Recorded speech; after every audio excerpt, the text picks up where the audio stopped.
Hi there, Graham Vincent, violin maker and musician. Yeah, start of another week. I'm back in the workshop. It's going to be quite an exciting few weeks for me coming up because I finished the viola, I finished our little tour. I'm back in the workshop and I have orders for 3 violins, which I'm going to make. They're all reasonably similar. They're going to be 3 figured ash violins with spruce fronts, maple necks. Really looking forward to making them. I've got 3 quite individual violins in mind. So although they all have, on the face of it, the same specification, but they're for 3 very different people, and I have in mind what it is I'm going to be doing for each of them. So I'm actually really looking forward to bringing those changes in those individual instruments as I go. So I've been, sorting out some absolutely gorgeous wood that I've got in stock. This is a beautiful old piece of spruce, as is that and that, which I was lucky enough to buy. I've got plenty of the existing of the sort of the figured ash that I've used for all of the ash violins that I've made to date. So sadly, that is kind of, the end of that particular board is in sight now. So if you're thinking of buying an ash violin off me and you want it to look like the ones that have been going out, now is the time to order it, to be honest. Right, so the tour. Yeah, Mitchell and Vincent went on a little tour, sort of 4 dates around the southeast of England. It was really good. It was good fun. I met up with Andy Parish. That's when I videoed that little video with him, having a chat. And also it was on that tour that I managed to stop off at the Ashmolean Museum in Oxford and do the video on the various violins. So yeah, I'll have a chat about that as I go. I also wanted to mention, I don't know if you realise that I do a folk fiddle radio show as well. And that is on the first Tuesday of every month. So coming up tomorrow, depending when I release this, but it's 9 o'clock UK time, and if you Google Folk Friday Radio, you will be taken to a radio player, which then you'll be at 9 o'clock. You'll be able to listen to my radio program. Well, 9 o'clock UK time, that is. So yeah, hopefully that'll be interesting to a few of you. And I'd be very interested if you have any suggestions for fiddle players you'd like to listen to. Send me your ideas. Send them to, if you don't mind, send them to thefolkfiddleshow@gmail.com. And any ideas for people you'd like me to interview. This month I've got an interview with Lewis Wood of Granny's Attic. It's a fairly well-known sort of English folk band. Yeah, he's a great fiddle player. So anyway, enough of that. I've finished the viola. That's being picked up this week. I think I'll try and do a few more little sort of bits, snippets of me playing it just before it disappears for good. I'm not a very good viola player, but the chap who I was hoping would be able to pop in and play it seems to have been pretty busy at the moment, as we all are, so understandable. Anyway, so what I've done is I printed out some of the questions and comments from the last few videos. So let's rattle through those, shall we? Brian Timmons, TX. Wow, that viola sounds very bassy for a 15-inch. Well done. Good. Going to watch the varnishing video now. Excellent. Yeah, Brennan 985. Graham Vincent cello. When? Probably when someone orders one, I suspect. That I think is the most likely scenario if I'm ever going to make a cello. Is this a question or a statement from DIY Dog Matter? That's more of a, if I was one of those with more money than brains kind of guys, I would keep you busy for sure. Lol. WM Crash. You mentioned that you find even fine sandpaper to be somewhat aggressive. I agree. I use worn out fine sandpaper and that does the trick. On that note, and with self-sufficiency in mind, what is your take on horsetail reed? I pondered planting some, but it's apparently quite invasive. Maybe a pot will do the trick. Yeah, horsetails, as we call them, we call them horsetails rather than horsetail reed here in the UK. I've read up quite a bit on this in the past because, yeah, you get them in the garden and all sorts occasionally. But it seems that the variety, the type that we get here in the UK, isn't particularly abrasive, and generally when people have tried using that, it's been disappointing. So I mean, maybe next time I see a horsetail in the garden, I will just cut some bits off. And what you seem to do is you cut it, you split it, you cut it between the nodes, and you open it up and you scrape off the sort of fleshy back to it, and then you just kind of leave it to dry in these little flat sheets. And there are various ways to let it dry without it curling up. So yeah, I probably will give that a go, but I don't have high hopes because, as I say, people have tried it here in the UK, and the stuff that grows here in the UK doesn't seem to be quite as aggressive as some of this other stuff in Europe. So don't know, really. Be very interested to hear if anyone else has tried this and has got any comments. Alex Ricat, hi, your viola is really nice and sounds very well, thank you. Just a small question. What can I attend in a sound point of view after I have applied the varnish on my white violin? I have mounted it to do some check, and for sure I have play it. But did I need to attend a cleared sound or a darker sound after the varnishing phase? Okay. Well, personally, when let me just grab this body of a violin here, which, yes, I know has got ground on it, but if this was, imagine this was a body in the white, I do very little than just checking it's nice and free and resonant, really, like this. And you see this one, it's got a sort of pleasing drum-like quality to it, a little bit of resonance, and that's all that I kind of do in the white. I know a lot of people do a lot more. If I'm unhappy with that, I would imagine in an extreme case, I'd take the front back off, but generally I might get in there with a scraper and just take off a bit more kind of around here and here, just to sort of free the thing up a little bit.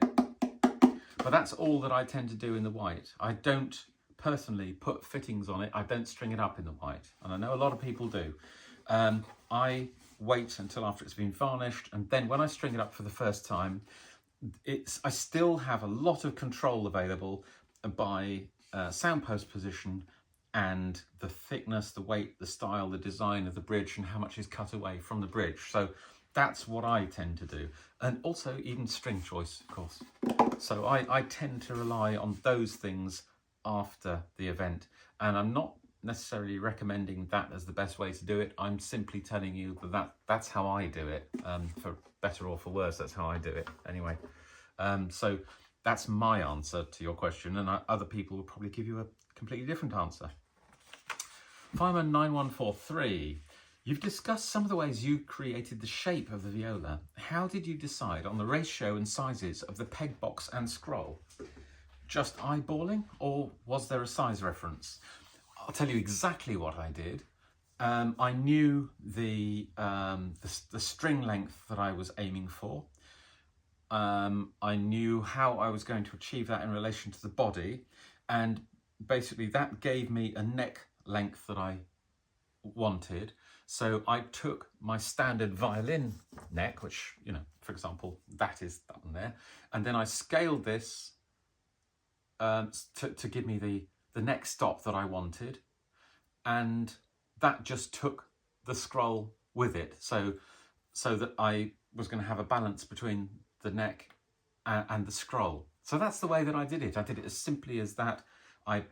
I concentrated on body to string length, where the bridge was going to go, because, as I said, I kind of moved the bridge down the body a little bit to get a longer string length than you would if I just scaled it up from 14 to 15 inches or thereabouts.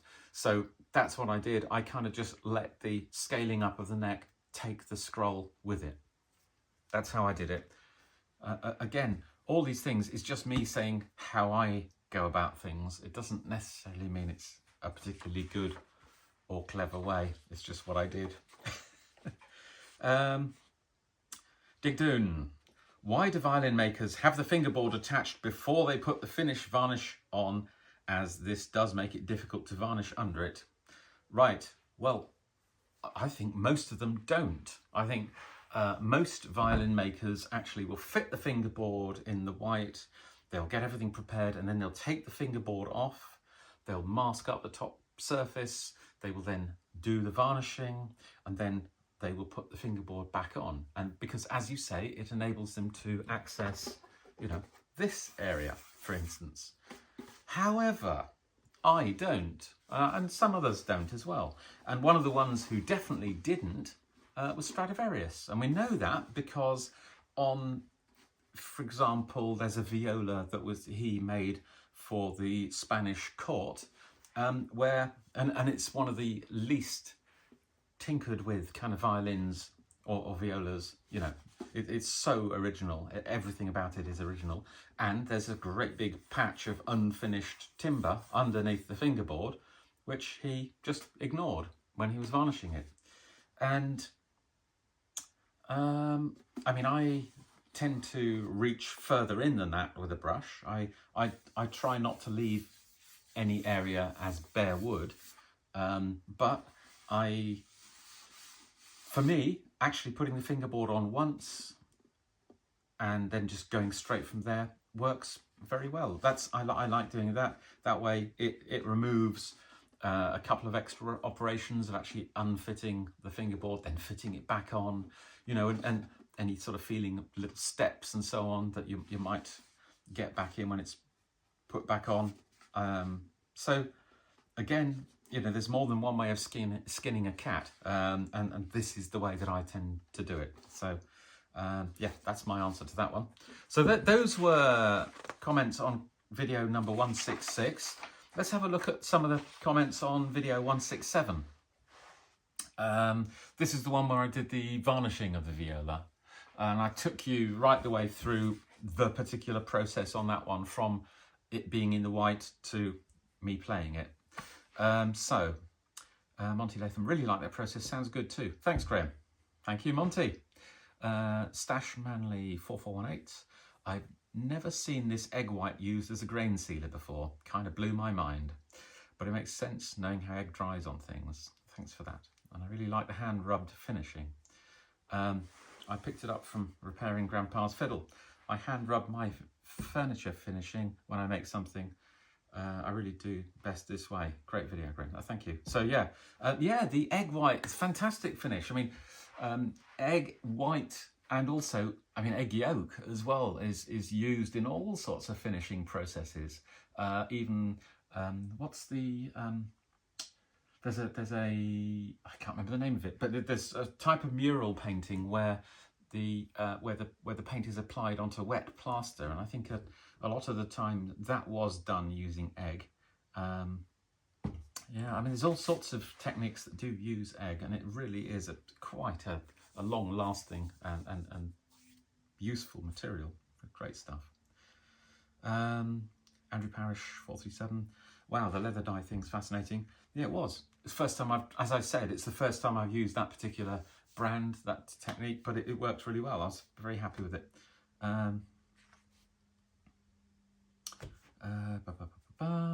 WM Crash, like the old saying goes, you can't make a viola without breaking a few eggs. I think the egg thing brought out the humour for a few people. Like Andy Parrish also left a message: do they need to be free range eggs? No, Andy, and I think you might be pulling my leg there somehow. But there we go. DIY Dark Matter. What a work of art, my friend. Sounds beautiful. Yeah. And we, as well, we wish we could have heard more of it. Well, like I say, I'm hoping to record a little bit more of it, but, you know, I have to, forgive me, but I'm not a viola player. So there we go. I'll do my best. And DIY Dark Matter goes on. If you're using oil-based varnish, why not use oil paints? Okay, right. On this one, I wasn't using oil-based varnish. It was a spirit-based varnish. So it was a shellac and alcohol varnish. That's why I used the acrylic colours. So that's what that was about, basically. Yeah, so that was perhaps me not explaining myself adequately as I went along anyway. It's interesting. I don't want to goes on to say he would have gone in a little bit harder with the antiquing around the edges and given it darker and harder sort of borderlines, and that's just down to personal preference. Yeah, I mean, your approach would have been every bit as valid as mine, but that's it. It was me doing it on this occasion, so that's my approach. So yeah, but I mean, yeah, you see all sorts, don't you? You really do. So that's pretty much it on video 167. Video 168 had a few comments. This is me wandering around the Ashmolean looking at all those wonderful violins. So there were quite a few comments. I won't repeat all the comments, just saying lovely video or lovely instruments or whatever. Yeah. But there were a couple of... Yeah, the DGR Spencer, I think my two favourite instruments there are the gas bar where the two corners are rounded. And I thought I'd take I printed off a picture of that for you. It's, I don't know if you can see that terribly well. It's a curious kind of viola type instrument with like a cheeky little bum cleft down the bottom and only one set of sharp corners. Quite interesting. And I know someone who actually makes 5-string fiddles based on that design. This is an interesting design. And also GGR Spencer also goes to say really likes the Lupo. That Lupo is a French maker, and there it is, an absolutely stunning sort of Stradivarius copy, with some decoration, a most fantastic decoration on the back of it. I mean, every single instrument in there is stunningly beautiful. They really are the best. And so, yeah, I missed out a whole load of them that were just wonderful. I just picked out the ones that really spoke to me the most, shall we say.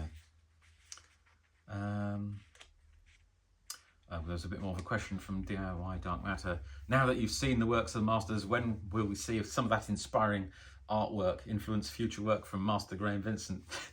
Well, I mean, yeah. I mean, I've been to that place before, and I don't know if you're familiar with the fact that I did do a violin which had decoration on it, and I fully intend to do more. So, watch this space. Peter Baxter, the Messiah, because whenever it was talked about, it didn't turn up. This is the famous Strad, the Messiah, and I suspect also because. They were waiting for the varnish to dry. That was my comment, because what's his name? The bloke who owned it did actually do a load of alterations to it at the very least, and certainly that involved re-varnishing it. So who knows what went on with that?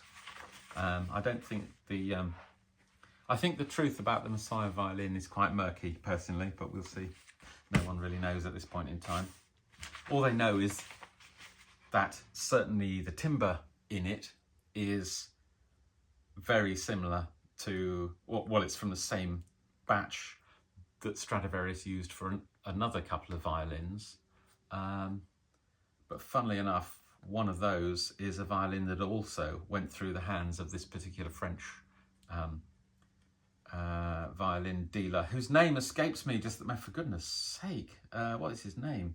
Really important violin dealer. Anyway, and we also know that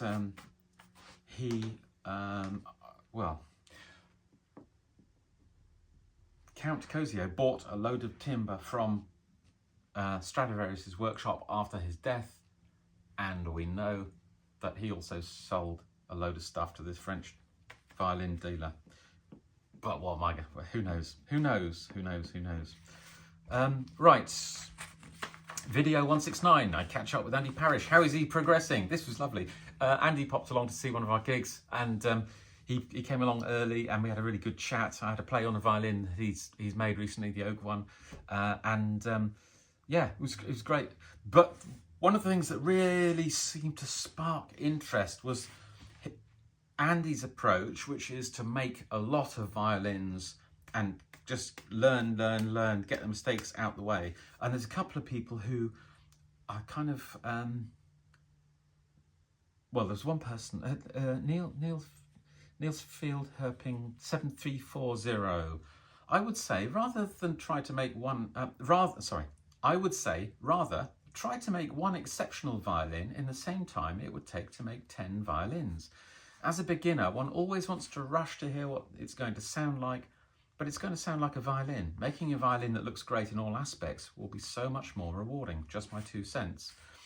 It's a completely valid point of view. It's just not the way Andy thinks of it, and that's absolutely fine. Personally, I tackled it much more in the way that Andy, well, about halfway between the two of you, really. I think even if, well, I know from experience when I was training at the London College of Furniture, I mean, people spent they spent the whole of their course making one instrument, whereas I knocked out, I think I got through, I made 6 instruments in the time I was there. And their one instrument, yes, was much better than my first instrument, but my 6th instrument was miles ahead of their first instrument, because you always make mistakes on the first instrument. You always do. So even if you take 10 times as long, it's not going to be as good as someone's 10th instrument, even if they've rushed through them. That's just my take on the matter.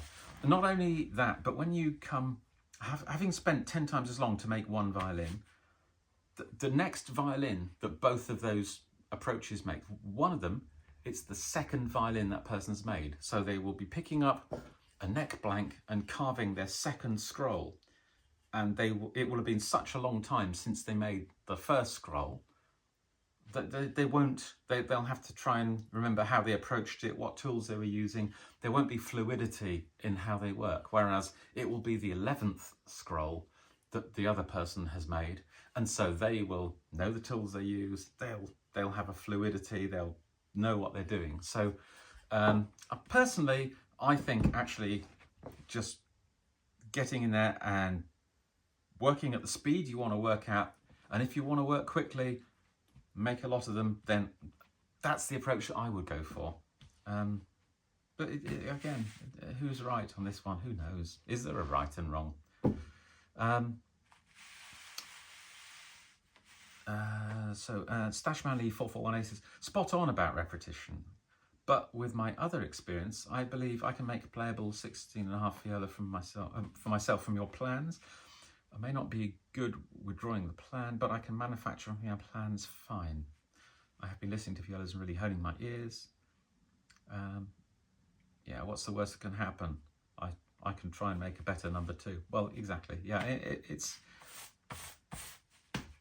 I don't know what to say, really.